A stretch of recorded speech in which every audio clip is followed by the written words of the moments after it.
మహారాష్ట్రలో సముద్ర తీరానికి 3 కంటైనర్లు కొట్టుకొచ్చాయి. దీంతో అధికారులు అప్రమత్తమయ్యారు. అంతేకాదు కోస్ట్ గార్డ్ సిబ్బంది వెంటనే రంగంలోకి దిగింది. అనుమానాస్పద కంటైనర్లో ఏముంది అనే కోణంలో దర్యాప్తు ప్రారంభించారు. ఈ నేపథ్యంలో మహారాష్ట్రలో తీర ప్రాంతాలను అలర్ట్ చేశారు. బీచ్ల వెంబడి పెట్రోలింగ్ ముమ్మరం చేశారు.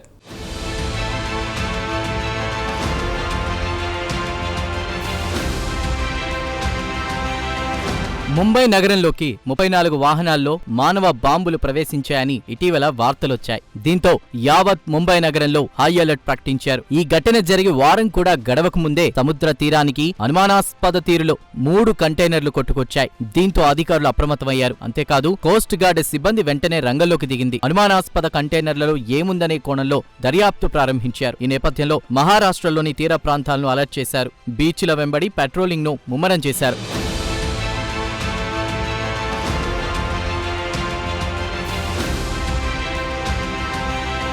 కాగా సముద్రంలో ఆటుపోట్లు ఎక్కువగా ఉండడంతో కంటైనర్లు ఓపెన్ చేయడం సాధ్యం కాలేదని అధికారులు పేర్కొన్నారు. అంతేకాదు ఒక కంటైనర్ పాక్షికంగా సముద్ర జలాల్లో మునిగిపోయిందని అధికారులు వెల్లడించారు. కాగా సదరు కంటైనర్ల గుట్టు విప్పడానికి పోలీసులు, సముద్ర నిఘా అధికారులు, కోస్ట్ గార్డ్ సిబ్బంది సమన్వయంతో పనిచేస్తున్నారు. అయితే ఆగస్టులో ఒమన్ నుంచి వెళుతున్న ఓ కార్గో షిప్ నుంచి దాదాపు 48 కంటైనర్లు సముద్రంలో జారిపడ్డాయి. అయితే సదరు కంటైనర్లలో 3 ఇప్పుడు మహారాష్ట్ర సముద్ర తీర ప్రాంతానికి కొట్టుకువచ్చుండొచ్చని అధికారులు అనుమానిస్తున్నారు. అయితే ఈ విషయమై కోస్ట్ గార్డ్ సిబ్బంది సహా ఎవరూ ఇప్పటివరకు ఎటువంటి అధికారిక ప్రకటన చేయలేదు. అయితే సముద్ర తీర ప్రాంతాల్లో ఎటువంటి అనుమానాస్పద వస్తువులు కనిపించినా వాటిని తాకరాదని స్థానికులకు అధికారులు సూచించారు.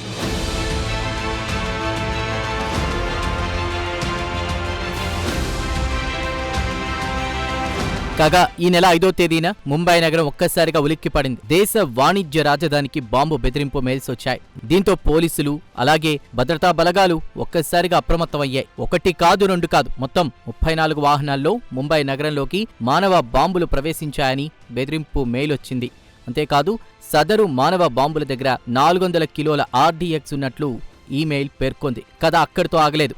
త్వరలో మానవ బాంబులు పేలుతాయని మెయిల్ పంపిన దుండగుడు హెచ్చరించాడు. భారీ పేలుళ్లు యావత్ ముంబై నగరాన్ని కుదిపేస్తాయని దుండగుడు హెచ్చరించినట్లు స్థానిక పోలీసులు తెలిపారు.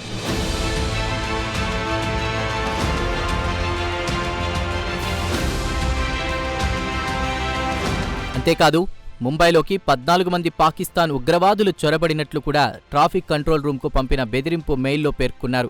లష్కరే జిహాదీ అనే ఉగ్రవాద సంస్థ నుంచి ఈమెయిల్ వచ్చినట్లు స్థానిక పోలీసులు తెలియజేశారు. ఉగ్రవాదుల నుంచి బెదిరింపు మెయిల్ రావడంతో పోలీసు యంత్రాంగం అప్రమత్తమైంది. దీంతో ముంబై నగరంలో పోలీసులు హై అలర్ట్ ప్రకటించారు. నగరంలోని కీలక ప్రాంతాలలో భద్రతను కట్టుదిట్టం చేశారు. ప్రధానంగా రద్దీగా ఉండే బస్ స్టేషన్లు, రైల్వే స్టేషన్లు, థియేటర్లు, హోల్సేల్ దుకాణాల దగ్గర భారీ సంఖ్యలో భద్రతా సిబ్బందిని మోహరించారు. పోలీసులు ముంబై నగరాన్ని జల్లెడపడుతున్నారు.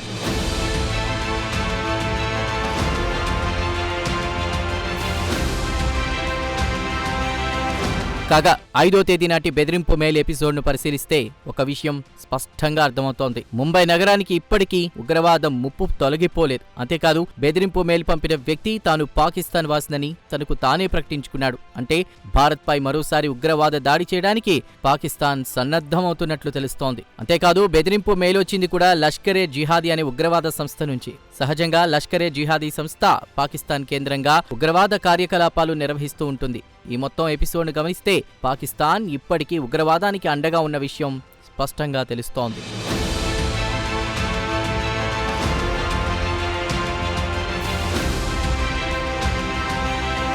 కాగా ఇటీవల బెదిరింపు మెయిల్కు తాజాగా తీర ప్రాంతంలో కొట్టుకొచ్చిన అనుమానాస్పద కంటైనర్లకు ఏమైనా సంబంధం ఉందా అనేటువంటి విషయమై పోలీసులు దర్యాప్తు మొదలుపెట్టారు. ముంబై నగరంలో ఉగ్రవాదులు మరోసారి పేలుళ్లు జరపడానికి పక్కా ప్రణాళిక తయారు చేశారా అనేటువంటి అనుమానాలు కలుగుతున్నాయి. ఏమైనా సముద్ర తీరానికి కొట్టుకువచ్చిన కంటైనర్లు అనేక అనుమానాలకు తావిస్తున్నాయి.